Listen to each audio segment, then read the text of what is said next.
What am I supposed to say to introduce this? I'm out of my depth here, ladies and gentlemen. I don't know.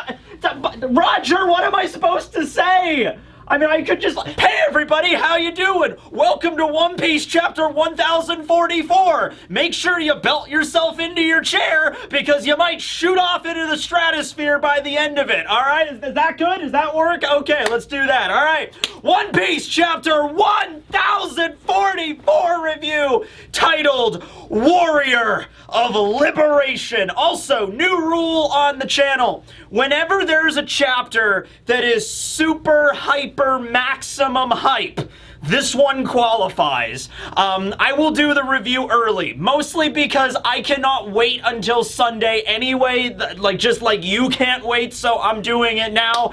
After Oda calms down a little bit here, and we go back to the regular, scheduled events, like we leave Wano, we go to the next arc, yeah, sure, I'll move it back to the official date, but, a moment like this, and I'm sure a moment like when we find out what the Void Century is and the Straw Hats find the One Piece itself, all of Laugh Tale, basically, pretty much. We'll cross that bridge when we come to it, but yeah, super hyper maximum awesome chapters, they're getting early reviews, definitely. All right, so, cover page, really quick. It's a good one. I just want to move on to the actual chapter, though, all right? So we have Oven arriving at Whole Cake Island, or the remains of Whole Cake Chateau on Whole Cake Island. He shows up into what appears to be, I don't think we ever saw this room during Tautland.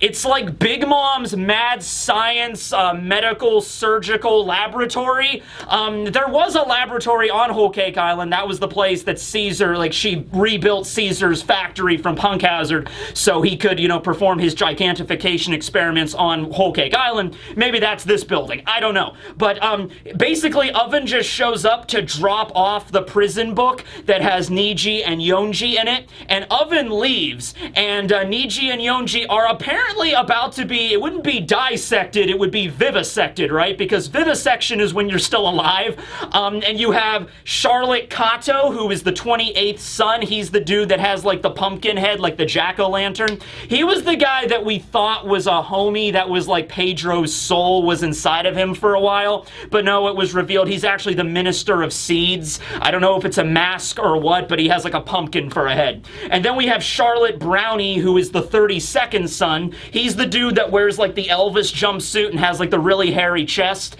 Then we have Charlotte Prim, who is the 20th daughter. She's a mermaid, and she's actually the elder sister, the elder twin sister of Praline, who of course married Aladdin and ran off with the Sun Pirates, okay? And so she has, in each one of her octopus tentacles, she has a scalpel, there's buzzsaws, laser beams and stuff. Oh, also Anana is there. Anana is the youngest child of the Big Mom family, so she's child number 85. She was the last child that Big Mom had. And she's only 8 years old, but she has a knife, a butcher knife, and she's about to stab the Germa, so that, that's crazy. I don't honestly know if any of those machines are gonna do anything to the Germa's exoskeleton. The knives and the scalpels are probably not gonna do anything. The buzzsaws will probably not do anything. It looks like a rather terrifying prospect, but it would be funny if the next one is just all of them all frustrated because they can't break into the Germa's bodies to find out what's going on.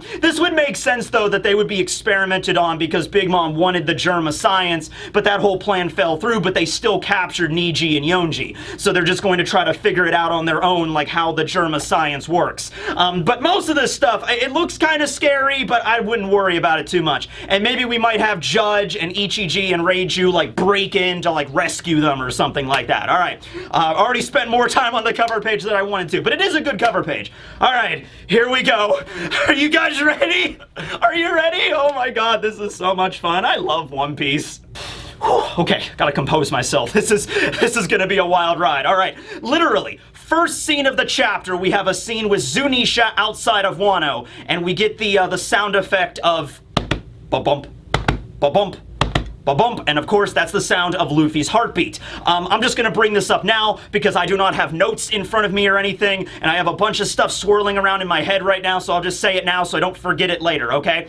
The idea was last time Zunisha announced to Momo, you know, I can hear the drums of liberation, right? And it was like the sound effect of drums. And at the end of the chapter, it was Luffy's heartbeat. And so the implication was, you know, Luffy's heartbeat sounds very similar to the drums of liberation, okay? However, that's not entirely correct. From what it seems now, Luffy's heartbeat does not sound like the drums. No, Luffy's heartbeat is the drums of liberation. Zunisha heard the sound of Luffy's heartbeat as it like restarted itself, and that was the sound of the drums of liberation, implying that, yeah, Joy Boy did have this fruit, same fruit that Luffy has, and back in the day when he awakened the fruit, the sound of his heartbeat became the drums of liberation, and that's why Zunisha is reminiscing, and is just like, that takes me back to the times of old, you know, so that's the first thing, all right? I am gonna try so hard to be focused this time, all right?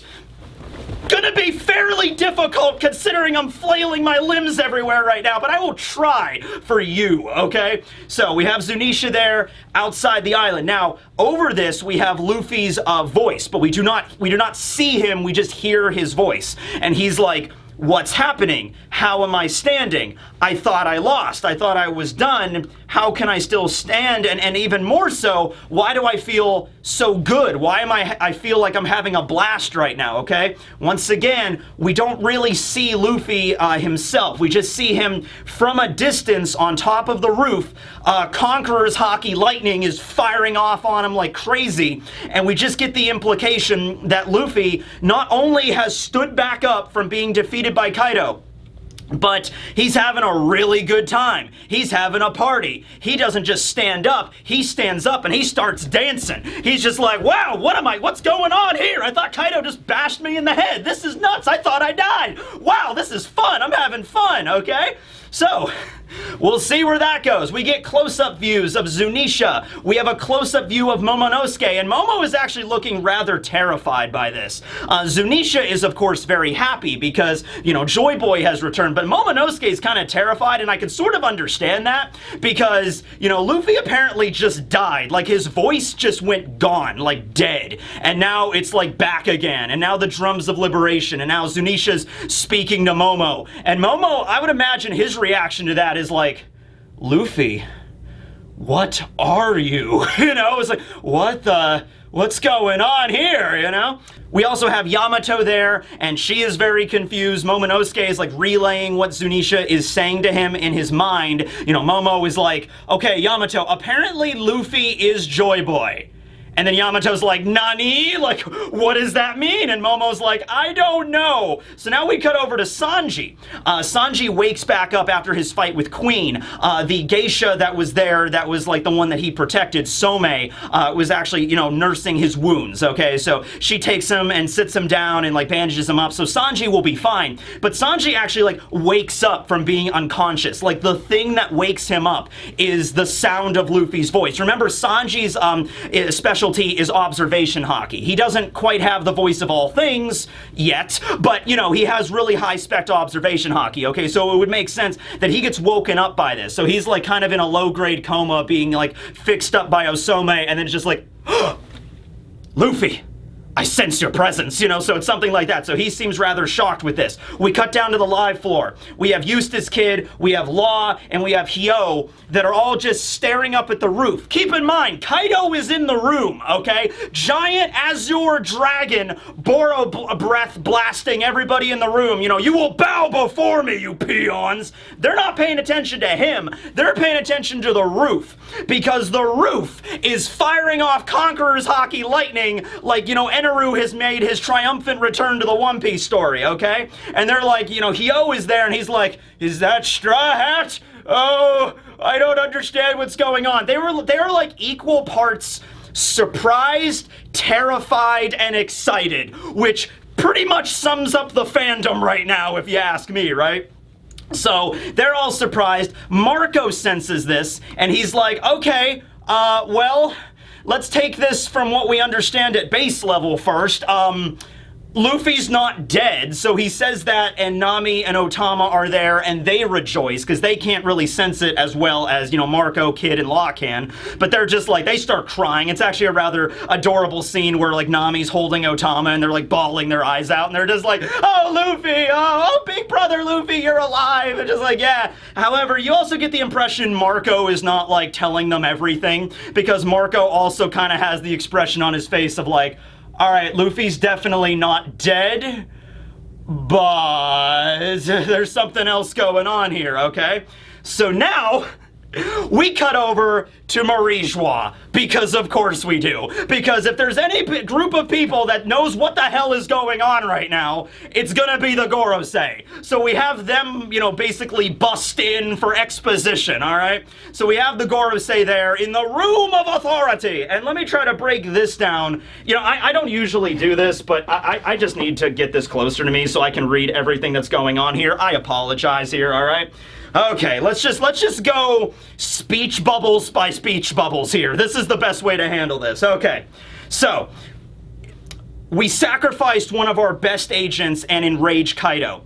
Do you think it was worth it? So that's the first panel, and they're just talking about the loss of Fred, the leader, the boss of the masked unit of Cypher Pole Zero that were there. Apparently, he had quite a track record, because they say that he was one of their best agents, okay? So it's like, was it worth losing him? Because I guess they know he's gonna die. And just like, is it worth losing him and also incurring the wrath of Kaido just so we could eliminate Straw Hat Luffy? Like, was it worth it? And the answer from the rest of the Gorosei was like, yes, because the alternative would have been even worse. Okay, pause for a moment just from that. The Gorosei have straight out said that Luffy surviving would be, you know, would be worse than incurring the wrath of Kaido of the Beasts. From after what they did, let's assume Luffy did just straight up die. Kaido would have killed everybody on Onigashima, dropped the island on the Flower Capital, started up his own weapons manufacturing plant, turning all of Wano into a pirate paradise, and guess who the first person on his hit list is going to be? Probably the organization that ruined the best fight he's had in over 20 years. That's right. Kaido would have amassed his forces, he would have recovered, he would have gathered up everybody, all the forces he had, he would have worked all of the people of Wano to death to make more weapons round the clock, and as soon as he felt like it was ready, he would have attacked the world government for what they did to him. And the world government is saying, no, Luffy surviving would have been worse than that. Worse than that. Whatever, okay? That's a big deal in and of itself there. The next thing, Samurai Gandhi, he's the guy with the sword that looks like Gandhi, hence the term Samurai Gandhi. He says, no matter the era, the world government has always failed to acquire the Gamu Gamu no Mi. Even after 800 years of trying, the fruit almost seems to be evading us at every single pass. So this is confirmed that the fruit they were talking about earlier was in fact the Gamu Gamu no Mi. I know there were some theories out there that it might have been like Otama's fruit, for example, with its ability to control animals. That might have been something they were talking about, but no, it was confirmed right here. Also, sort of it was confirmed in the backstory with Who's Who that it was in fact the Gamu Gamu no Mi, it was Luffy's fruit, okay? And they mention that every generation of the world government, also implying every generation of the Gorosei, because there's been an opinion that maybe these Gorosei are like immortal and they've been the same Gorosei for like, you know, 800 years or whatever. I never really subscribed to that theory. I always thought they were like different generations. They were just like the certain group of Tenryubito that were raised to be the next Gorosei. That's just always what I assumed, but I guess this confirms it. But anyway, they say, yeah, in 800 years, we've always tried to get our hands on it, but it always manages to slip away. The most recent time it slipped away was, okay, Luffy ate the fruit when he was 7. He's 19 right now, so this has been 12 years ago. So 12 years ago was the event with Who's Who and Shanks getting the fruit, Luffy eating the fruit, okay? But they're like, yeah, it's so weird. It's just like we keep trying to grab it to get it into the world government, but it always tends to just leave, as if it has like a will or a mind of its own.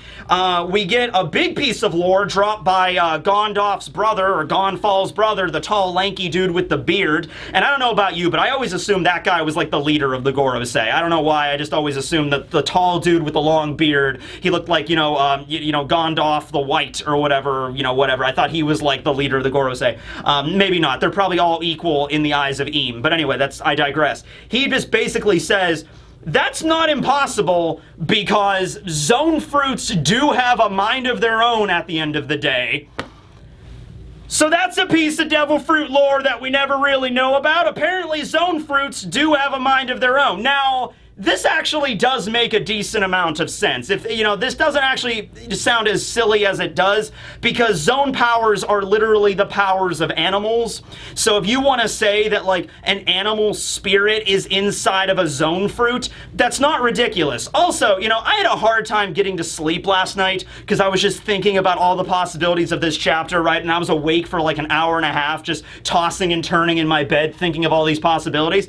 I don't know if this makes any sense, but I'll just throw it out there. What if it was something involving the Noah? Now, I know the Noah is sort of like an evacuation vessel that was built for the citizens of Fishman Island. So if the island was destroyed, the citizens could get on the Ark and the Sea Kings could ferry it away so the people could survive. And that probably will be what it's used for. But remember, in the biblical context, what Noah built the Ark for, to house 2 of every animal to survive the flood. Well, what if it's a situation where there were 2 of every animal on the Noah at one point back in Joy Boy's day? So like elephants, giraffes, humans, they were on there too, of course. Bison, and I'm trying to think of all the other, I'm blanking on zone powers right now. Turtles, Peckhams fruit, the turtle, all the different zones, all the regular animals in the world, they became the original zone fruits. Like 900 years ago on the Noah, something happened with them, they all got turned into devil fruits, and their spirits still reside in the devil fruits to this day. Now, when it comes to regular zones, and even ancient zones, were there dinosaurs on the Ark? Maybe. Who knows? But the point is, the regular animals, like, for example, just like the giraffe, like Kaku's devil fruit, right? It's a giraffe. They're fairly intelligent, but they're not, like, super intelligent, okay? But it makes sense that they could maybe Vegapunk was, like, studying the devil fruits. He took, like, a zone fruit and, like, analyzed it at the, like, cellular level, and he's like, this fruit right here contains the power of a dog. And it's like literally the essence of a dog inside of this devil fruit or something, right? So it might be like those regular animals, they aren't as clever as, like, for example, a mythical zone. But then you get to devil fruits that are mythical, that have the power of, like, deities and mythical creatures, like Marco is a phoenix. Sengoku is the damn Buddha, which that raises questions there. So wait, zone fruits have their own mind, a mind of their own. Sengoku's is a human model Buddha. So that means the Buddha exists in a devil fruit. The actual legitimate Buddha, as in a human being that has achieved nirvana and enlightenment, was somehow stuffed inside of a devil fruit, and I suppose chose Sengoku as their user. That seems to be the implication here. Also, all the other mythical zones, Kaido's mythical zone that has a dragon in it. Dragons were always mentioned to be very intelligent and stuff like that. So, it makes sense. There's also some stuff involving Chopper here, because Chopper is a human as well, so he's the human fruit. So does that mean the human fruit also had a will of its own? Maybe. I don't know how exactly that worked. But anyway, that's just one piece of lore that we'll unpack later. That's a big deal, but there's, more important stuff to worry about here. Such as, the Gorosei go on to say, that it's like, well, zone fruits do have a mind of their own, and when it comes to that fruit, it's actually the power of a god. They say god, deity, okay? The power of a god crammed into a devil fruit. We kind of already sort of saw that with Sengoku, although referring to the Buddha as a god, not exactly accurate, but, pretty close to it. They straight up refer to Luffy's fruit as inhabiting the power of a god. And they go on to say that the Gomu Gomu no Mi is not even its real name, because they mentioned before they changed the name to make it, so that the people would not know the truth, I guess, in the world. And the true name of Luffy's devil fruit, or the other name. So that's the thing right there. People are like, so it wasn't the Gomu Gomu no Mi. It might be like a thing where it's like, no, its true name was this, but it could also go by this. The true name of Luffy's devil fruit is the Hito Hito no Mi, the human fruit, mythical zone, mythical variant, model Nika, the sun god.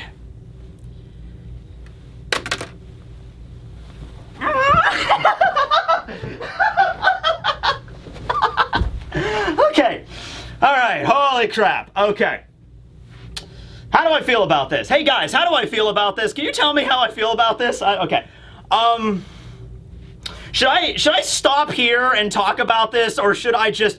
We get an amazing full-page spread of Luffy on the roof of Onigashima jumping up in front of the moon. The clouds have all separated, so the moon is out again. I don't know if that's going to be relevant when it comes to Carrot or Wanda using their Sulongs in this final battle, and maybe. That's the last thing to worry about right now. Luffy jumps up in the sky. We only see his silhouette, and it's the same silhouette as the first time we saw Sun God Nika when Who's Who was explaining the past involving him and the slaves and stuff, and we saw the image of the sun god wielding the spear and then the sword, and he was like, you know, very lanky kind of body, and we see the same visage here with Luffy, except he doesn't have the spear. Although he does have, very similar to when he goes into Gear 4th, he has that, like, that rope of, like, smoke kind of billowing off of his back. So we see that, but he's not in Gear 4th. He's not in the big bulky form. He's in his normal form. We just see the outline of the smoke and his clothing, his shorts,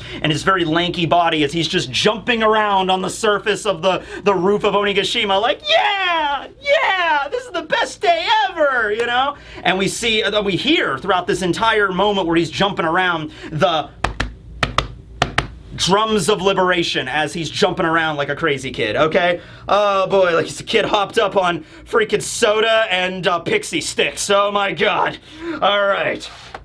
So they go on to say, you know, this fruit, of course, gives the user the properties of rubber, not gum, but rubber, and in combat, they're supposedly only limited by their imaginations, putting smiles on the faces of all they encounter, and far and wide, they are the embodiment of the warrior of liberation.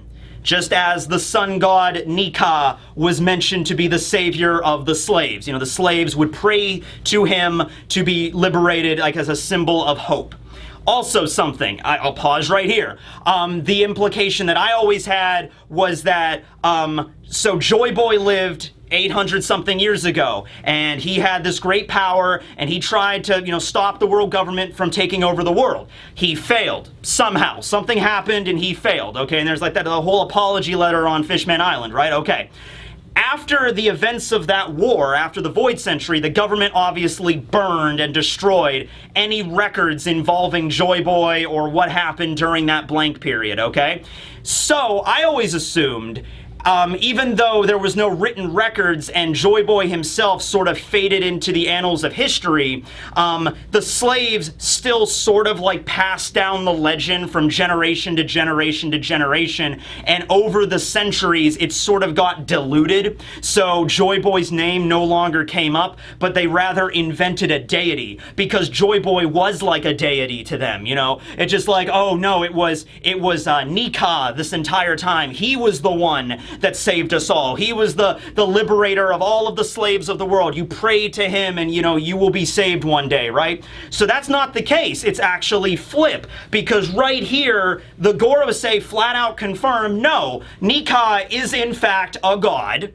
Like a straight up deity in the One Piece world that exists, and Joy Boy had them. Well, okay, they don't confirm that Joy Boy had this fruit. That is something that is actually not confirmed in this chapter. I was surprised by, but I think we can infer from this point, considering Zunisha said, you know, the drums of liberation, it takes me back to those days, you know, we can infer this was Joy Boy's devil fruit. Also explains why the government wants it so damn badly, okay? So let's let's just go ahead and assume that, okay? Joy Boy had the mythical zone of the sun god that already existed. The sun god existed probably thousands of years ago back in the annals of history. No, not even in the annals of history. Like, it's an actual deity. Nika, the sun god, is a real deity that exists in the One Piece world. Straight up god, okay? And their mythical zone variant, which may very well include the spirit of the god, if we're getting into that, you know, the Buddha is inside of a devil fruit.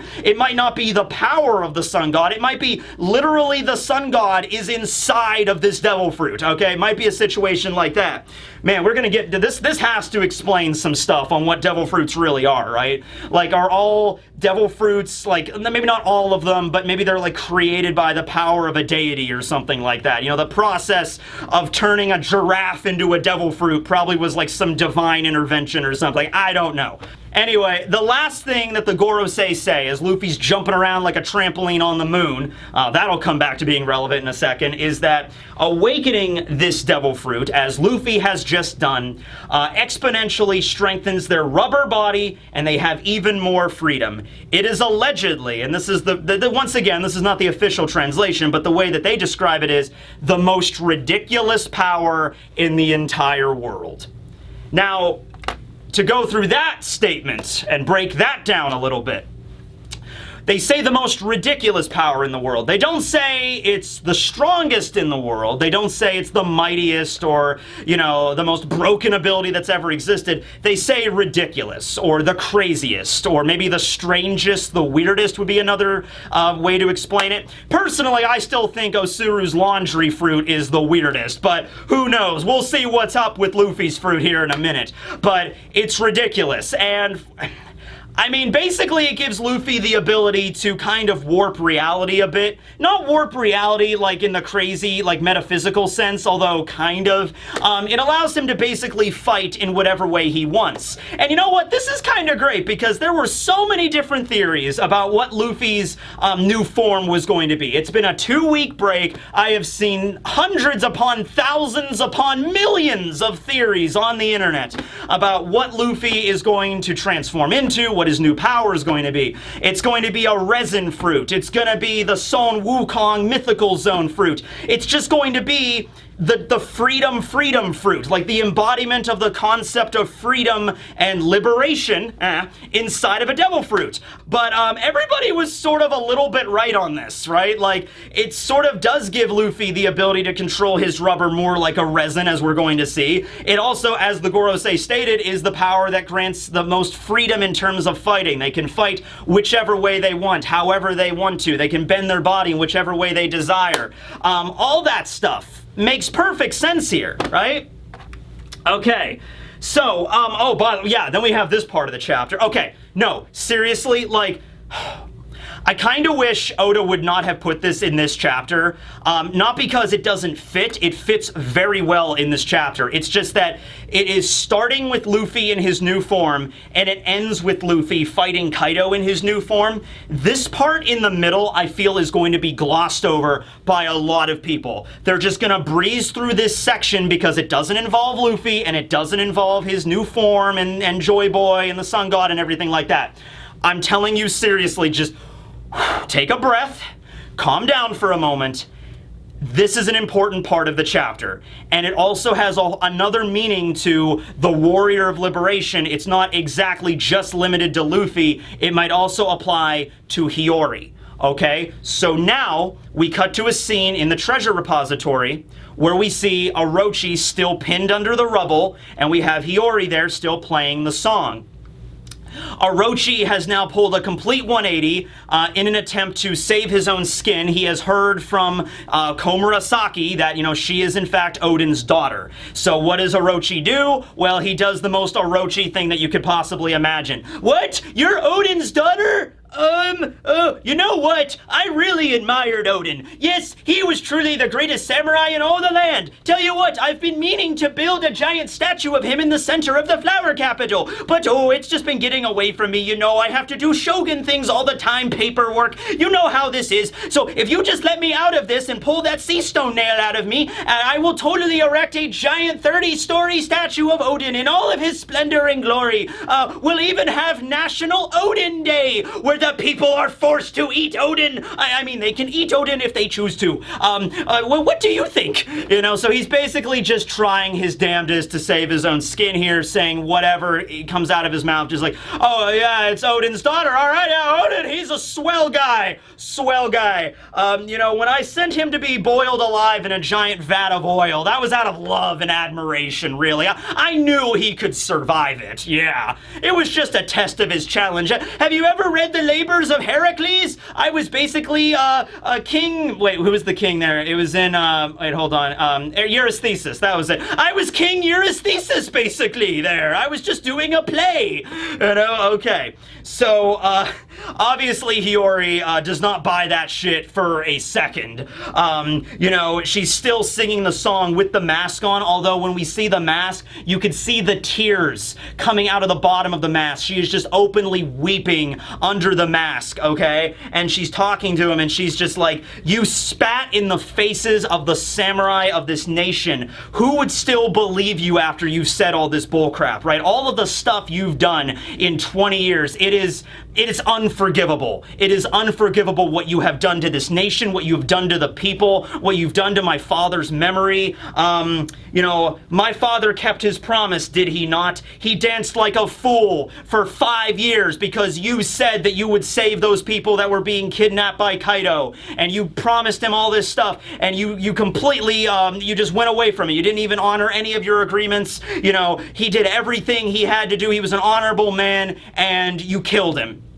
Basically, you know, he never even told his own family about it. And we have a little flashback here where we see Odin dancing in the streets, and then he goes home and he's talking to Hiyori, and Hiyori, as a little kid, is like, Daddy, why do you dance in the streets like naked all the time? And Odin basically just tells her, you know, it's like, oh, well, you know, I'm okay doing it because I have you guys, right? You're my family, right? So it'll make it okay, right? It doesn't matter what anybody says about me. I have my family. I have you, I have Momo, I have Toki, and the Scabbards, you know, that's all I care about, right? And so Hiyori is just remembering her father very fondly, and she's weeping under the mask, and then she finally takes it off. It falls to the ground like she's a freaking Persona main character. Like, this is the moment she awakens. Dun dun dun dun dun dun dun.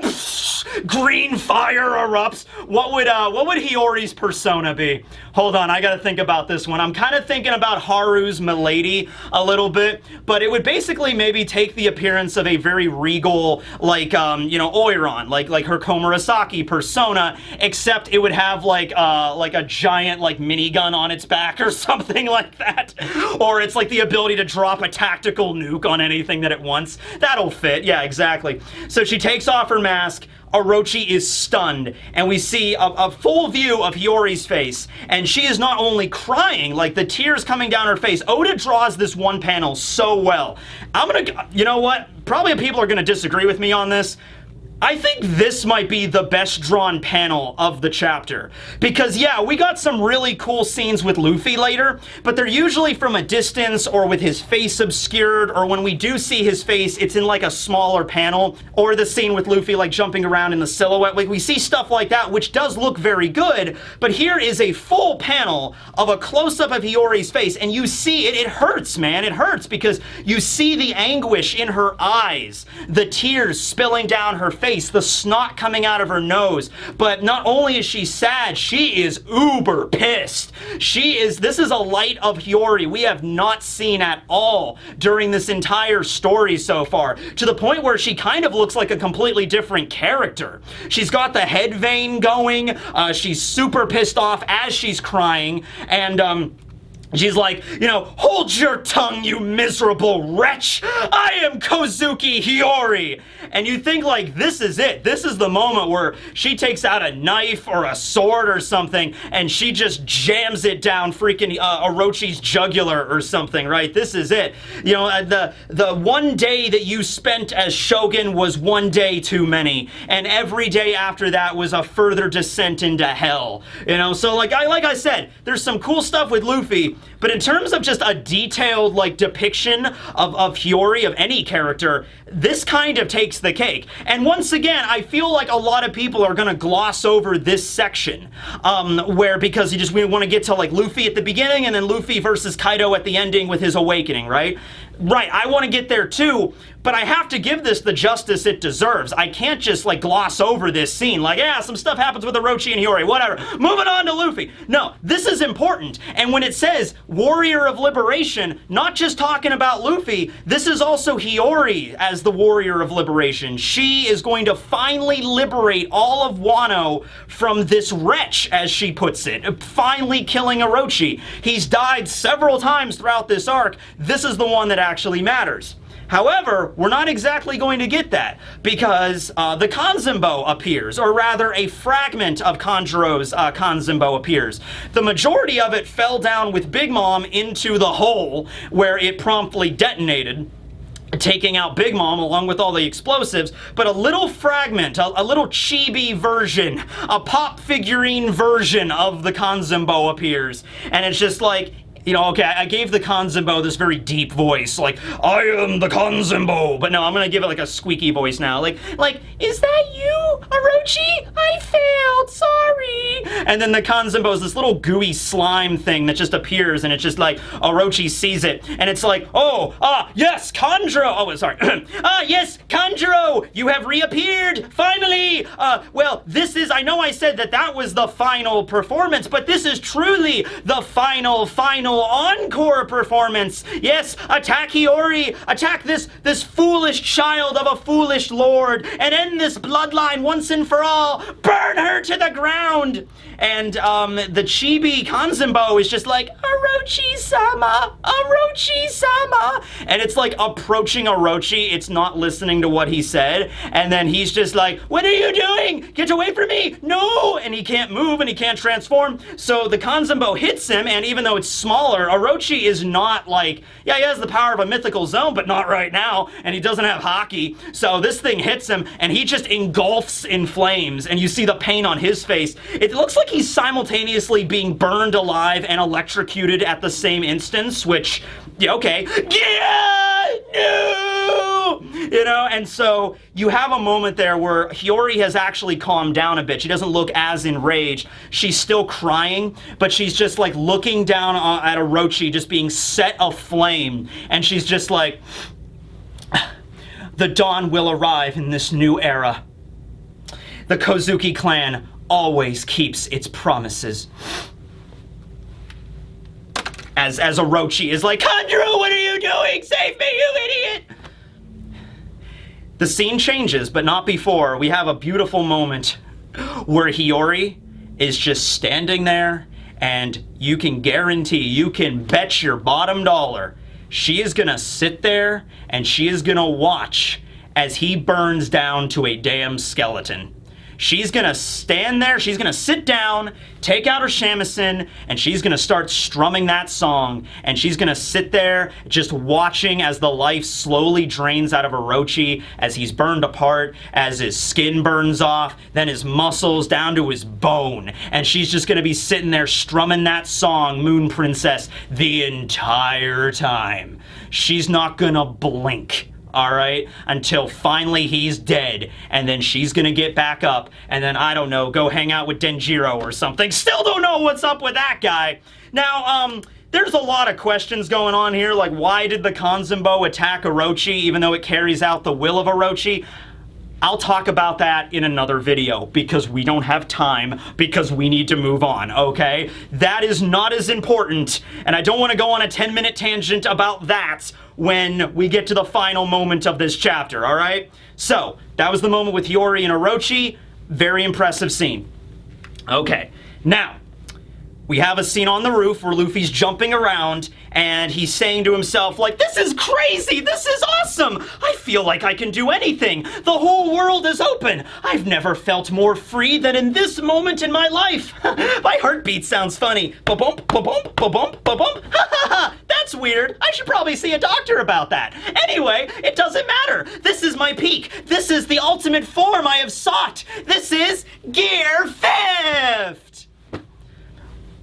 I mean, okay, ever since, like way back in, like, what, 2017, I made a video about Gear 5th Luffy, and I'm like, yeah, I've always been a strong component that, like, his awakening is just gonna be his Gear 5th, and okay, alright, yeah, like I said, it's kind of like a little bit of something for everybody here. It's the freedom fruit, it's the resin fruit, the malleability increases, and it's also Gear 5th, okay, we all win! Yeah, the only reason I have to say about that before we get into actually what he can do is that I always thought it would be weird if the names of Luffy's, like, new forms go from, like, Gear 2nd, Gear 3rd, Gear 4th, and then he just goes, Awakening! It just would make sense that he would name it Gear 5th. And he does mention here, this is my peak. This is like the strongest I've been. So this may very well, in fact, what I'm thinking, this is going to be his last form we're going to get. Also considering we're moving into the final saga of One Piece after Wano, and the fact of, like, you know, after he's awakened his devil fruit, like, what else really is there?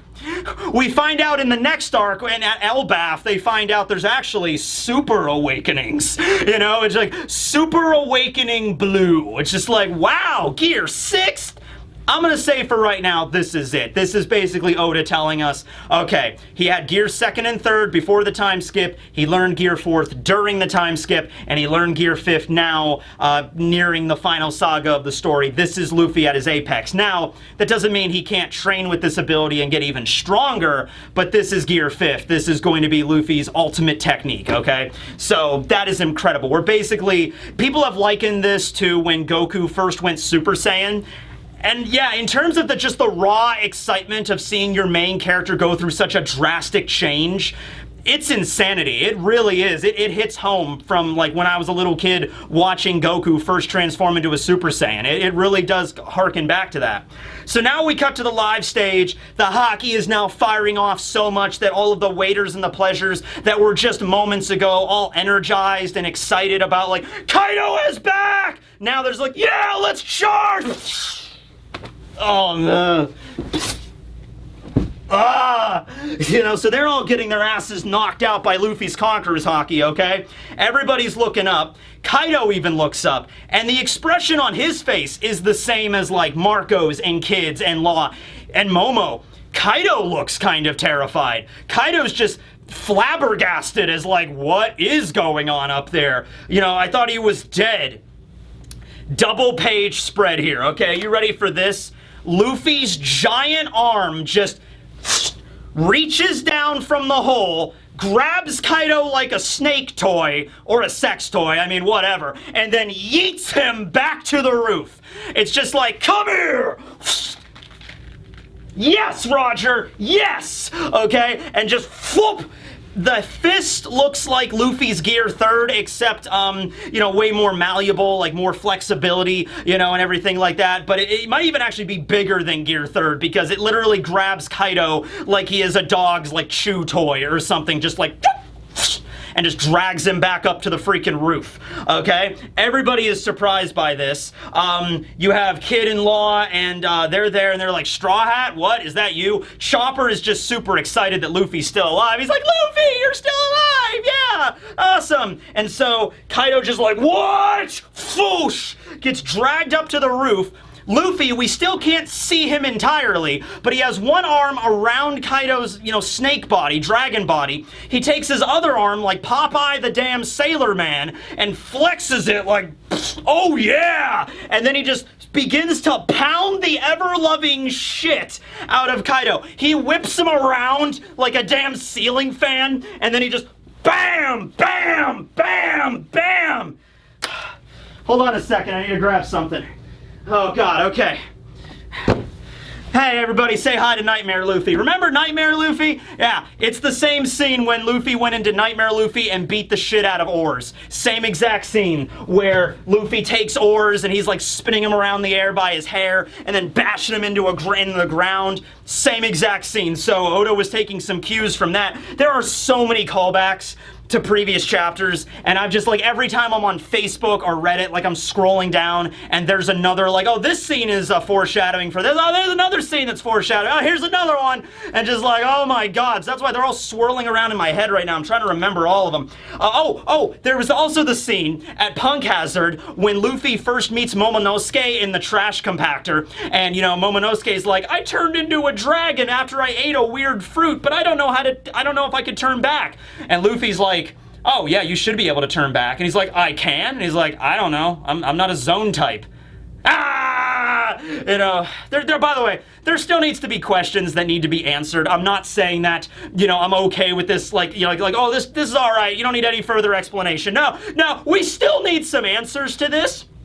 But, like, in terms of, like, how come Luffy does not operate like a normal zone or even a mythical zone with, like, the hybrid forms and stuff like that. But, you know, I saw that people were also quick to bring up is like, hey, Blackbeard has a Logia that does not operate like a normal Logia. He doesn't have the intangibility. So there are certainly exceptions in Devil Fruits, particularly very weird, rare Devil Fruits, and that would include Blackbeard's weird Logia, and Luffy has a mythical zone, and I said that in a video a little while ago, like, if it turns out Luffy is a mythical zone, yeah, there's some explanations that need to be given, but, you know, I would be more likely to buy that a mythical zone, specifically one of a straight-up sun deity, operates maybe a little differently than all your other standard zones. Like, that just kind of goes with the territory, you know what I mean?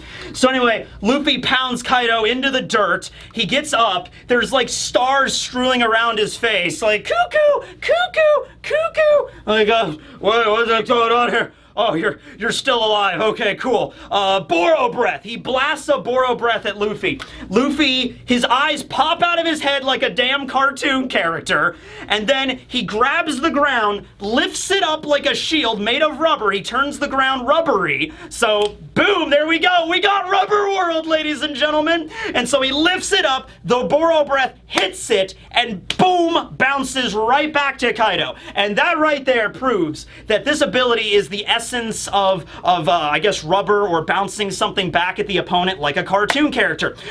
Because it would be one thing if, like, Kaido picked up a rock or something and threw the rock and Luffy lifted up a shield of rubber and it just bounced back in Kaido's face. It's a normal projectile. This is a concentrated blast it's a laser beam. And Luffy just, like, picks up the damn ground made of rubber and just boing and just bounces back a laser beam. You know, so it's goofy, it's cartoon characters. Oh my god. Wait, yeah, okay. Oh yeah, okay, good. I drew it on my first hand, that's good.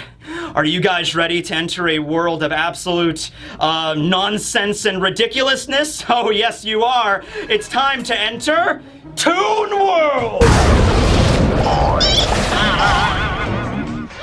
I'm a cartoon character now!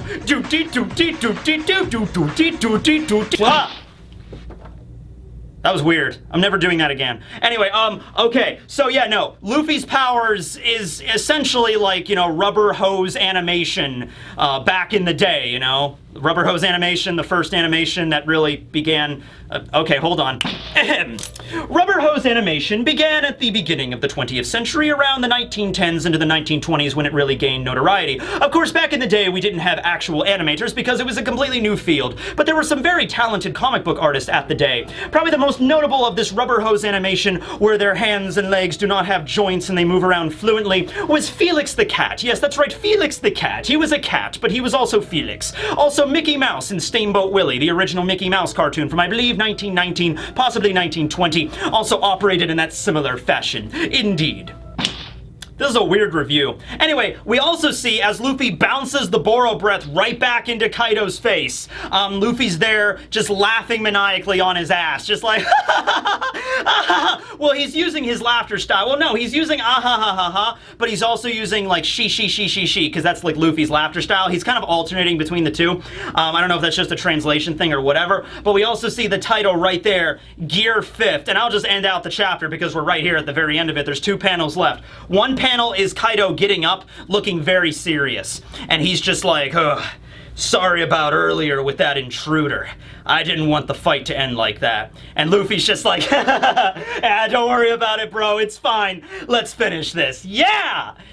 End of chapter, no break next week. And I think according to the schedule, we're going to get 3 chapters in a row. And in fact, it says right here, the battle reaches its finale next issue. I need to take off my jacket. I'm like overheating here. Oh my god. Okay. Wow. Alright, so Luffy has the power of Looney Tunes. He has the power of cartoons. How do you feel about that? A lot of people, I feel like you're really either in one camp or another with this. Like, that's really basically what I've been seeing. It's either like, that's silly, that's ridiculous, you know, and then there's the other people that are just like, that fits perfectly, right? It's just like, I guess it's one or the other, really. I'm definitely in the camp that I like this. I do. And I understand maybe the reason maybe people are a little bit upset is because, you know, there was that theory that Luffy was going to turn into Son Wukong because Luffy is a monkey and Son Wukong from Journey to the West, and like that would make sense. And I don't know what people were expecting there with Gear 5th. I don't know if you were expecting Luffy to go like Super Saiyan 4 with it, like he grows a tail and like he has the Super Saiyan hair and he's all like muscular, like basically taking all of the aspects of his gears 2nd, 3rd, and 4th all into one form, which that is what this is. Like, it is. We saw him using, here comes the giant fist, that's Gear 3rd. He can move super fast and he's super agile like in Gear 2nd, and he still has the smoke coming off of his body like in Gear 4th, and he has like the malleability and his muscle strength increases and everything like that. So it is, make no mistake, this is peak performance for Luffy. This is all the forms in one, okay? But maybe people were expecting something a little bit more like badass. Like, you know, Luffy gets up and he's smiling, but he has like badass Super Saiyan hair and he's muscular and he's like shredded and he's got the tail and he's like Kaido, bring it on. It's just like, oh no, he is the Super Saiyan Gold God. He is the divine visionary. He has been blessed by the mana. He's an absolute Olympian. He's the king of games, the Pokemon master. He's mastered his Bankai. You know, like something like that. And instead, we get something that's a little on the goofier side of things. I want to say 2 things to people that are not feeling this this form right now, okay? The first thing is just, could you maybe, like, let it grow on you a bit? And I'm only saying that because when Frankie first reappeared after the time skip, a lot of people hated that design of Frankie having the giant, you know, orbs on his shoulders. They thought he was too bulky. There was a lot of negative backlash at the time. Even I wasn't, Frankie's my favorite character, even I was kind of not 100% sold on it at first. And I remember when Luffy first went Gear 4th against Doflamingo and people were expecting it to be something different. A little bit with Snake Man, not as much, but I think people wanted Snake Man to look a lot more like an actual snake, and it was just like a compressed down version of Gear 4th, of Bound Man.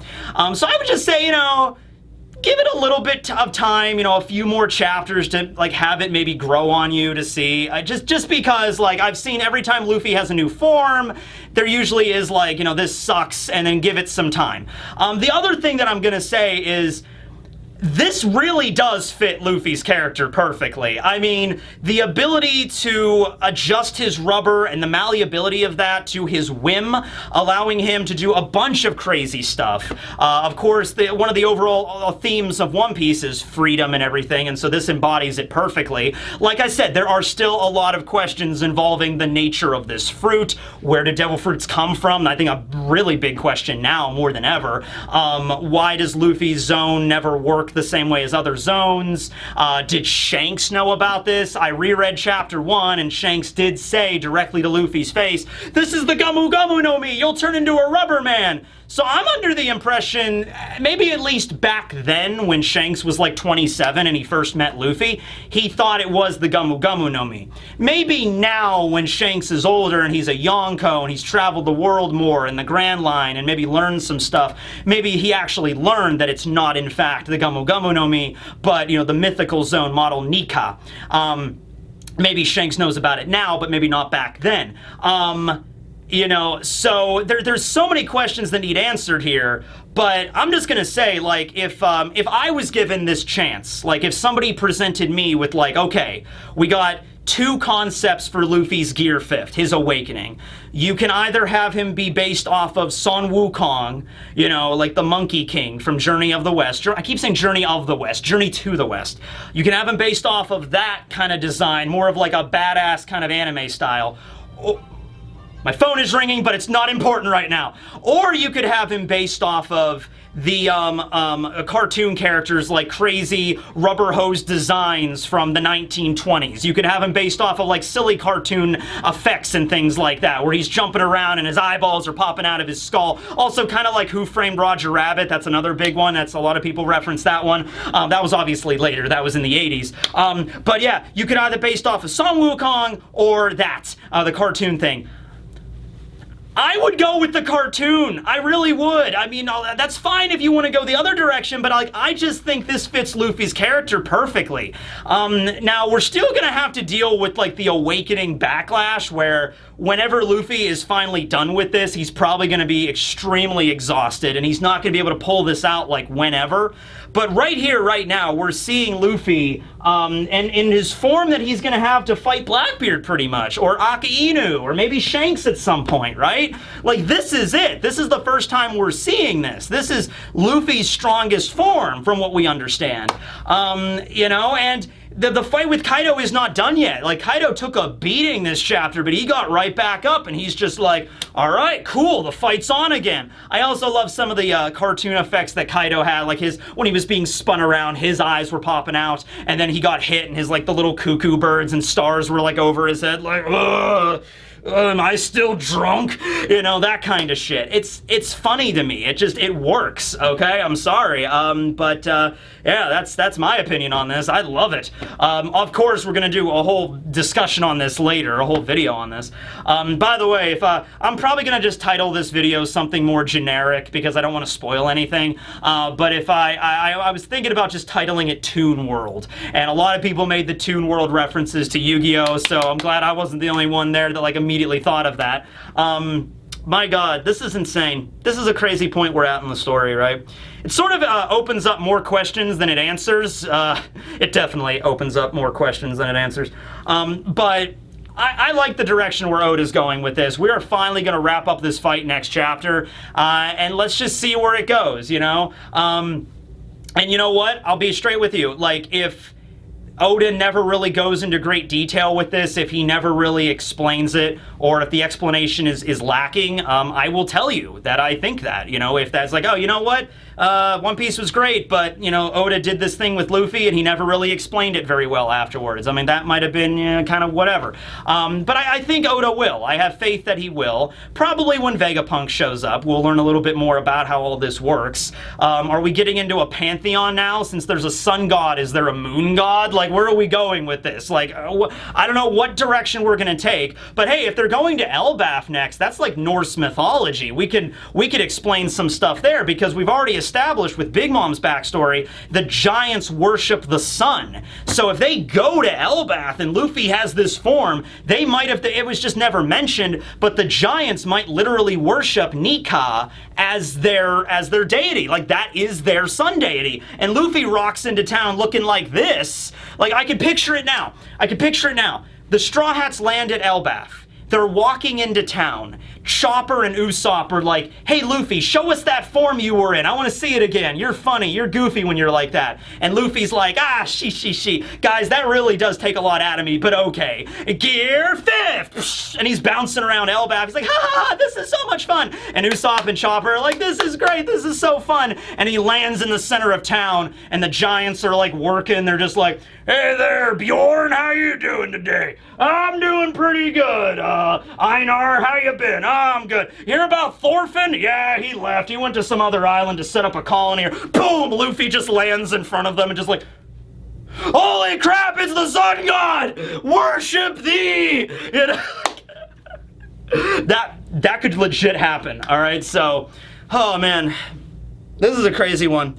It's at this point during the review where we're at the end and I still feel like there's mountains of things to discuss, but hey, that's what the other 6 days of the week are for, right? Right? Okay. Thanks to everybody for watching. I hope this was entertaining to you, at least a little bit. I'm gonna go pick up all these Yu-Gi-Oh cards and take a drink of water. I have not eaten yet today. I woke up and pretty much did this right away. So I'm very hungry right now. But I'm gonna get this out. So yeah, love you all. Okay, cool. Great, let's hug. Okay, that's nice. Hugs are nice.